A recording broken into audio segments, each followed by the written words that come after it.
ไม่สูงพี่น้องเฮาเขาตั้งเสียงค่ะเมื่อในวันที่24เดือนออกาศ2524ข่าวยามกลางค่ำมีข่าวมาต่อไต่ไข่เนพี่น้องเขากะเขาที่ในสีเวียงโหโป้งเมืองใต้ปอดซานั้นวันที่23เดือนออกาศยามกลางค่ำ 7:30 นเมื่อว่าในที่ในวันกุ้งหยองนั้นคนในเปิ้นตีลัดว่าเป็นรองหมากแตก2ลูกในเย้า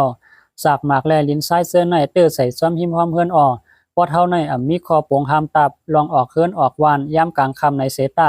เงาลายตัวเหลียวในไผกอกูไว้โปลาลีฮัดกว่ามาในยามกลางค่ำรถกากามามีแลกวนเตะตุ้มเตอไผหนังเก่าว่าไหนลองอันหมักแตกทับกัน2ลูกในต่างกวนไปในวันนั้นมันเป็นหมักเมียง5หมักตกแตก5ในนั้นฮู้ไลแตดต่อค่ะบ่มีลองลู่ตายก็ยาวมีลองลู่ตายก็ยาวตักเตไลห้องซึกเข้ามาด้วยกวนวันกุ้งหยองก็1ลัดนี้นังไหน